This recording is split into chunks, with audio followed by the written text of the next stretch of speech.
Hello and welcome to Cowley NFL Update. I am Taven Wohlford. As always, with me is Bryson Turner and Jessica Wolf. It's conference championship time, and as you can see, these two gentlemen here are in dresses because during the regular season, they had the worst two records out of the three of us. It was a rough showing the last 3 weeks for you. Yeah, so I went 0-2 the first week. Right.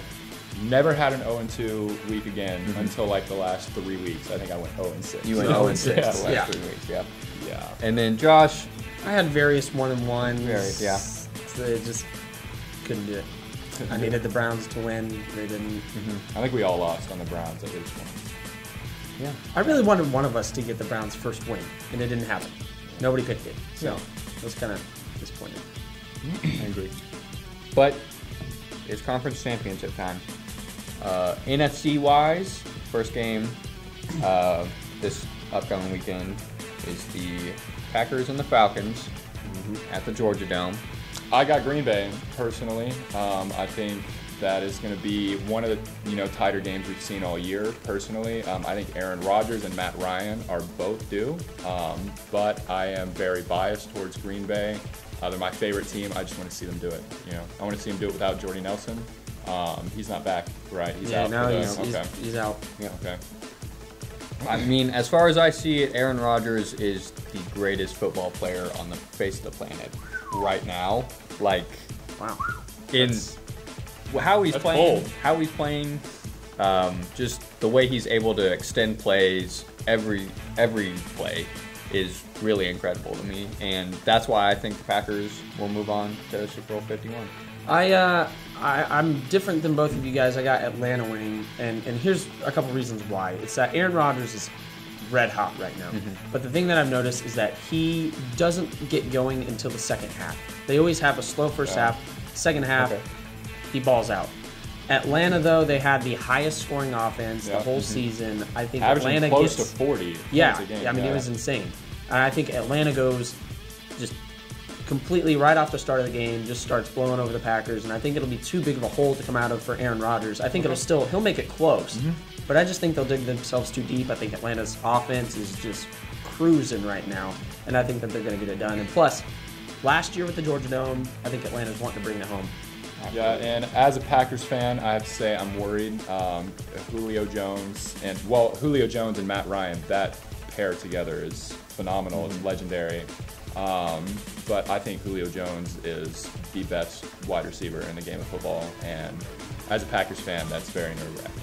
Well, and Freeman and Foreman, and not a lot of teams have this, Coleman, have, not a lot of teams have this chemistry, but they are perfectly okay with taking turns running the football. Usually you see somebody fighting for that starting position. They like thrive and just feed off the energy of each other, and it works perfectly for Atlanta. So absolutely. And so AFC Championship wise, with the Steelers and the Patriots in Foxborough, who you got? Now that'll be tough. I'm kind of going off the same strategy as I did for the NFC. I think it's going for digging yourselves in a hole. And I think what I've seen, Steelers, they've been down, and then the last couple drives is when they come and pull the game for the win. They did it against Denver to get in, and then they did it against Kansas City, and they got away with one with Kansas City. And I think Pittsburgh is a really good team, and they obviously have weapons, the 3Bs, but I think Tom Brady and the Patriots, even though Gronk's out, they have Martellus Bennett. It's not like there's really a huge gap missing there, and I think Patriots get it done.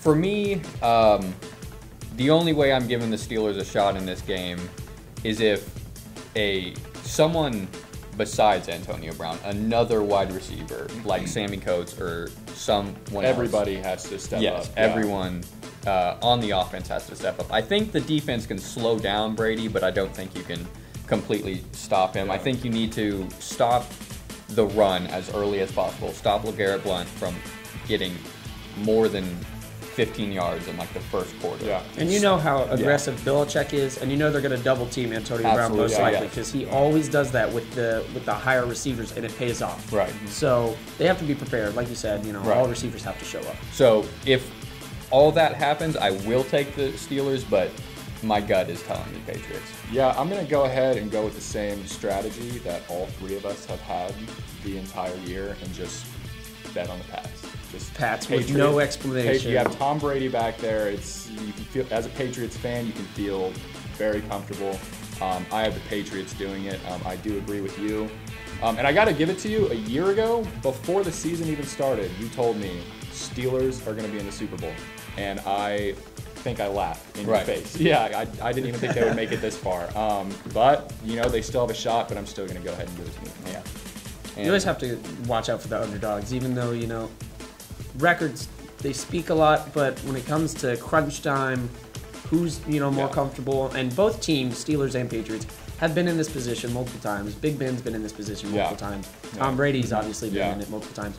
So it's not like this is the first time they're seeing it, Right. So it, I think, just comes down to who's the better quarterback. Yeah, this is, one of the only times I've seen in my lifetime where in the 4 teams left, you have an elite quarterback on every single team, So it'll be an interesting weekend for sure. Yeah, should be a good one. And so that wraps up conference championship time. Next time you see us, will most likely be the Super Bowl. And we'll be clothed in regular clothes. Right. That's right. Make sure you catch us for the NFC Championship game. At halftime, we'll be doing a Facebook Live and doing a recap of what happened during the first half. All right. Thank you, and we'll see you next time.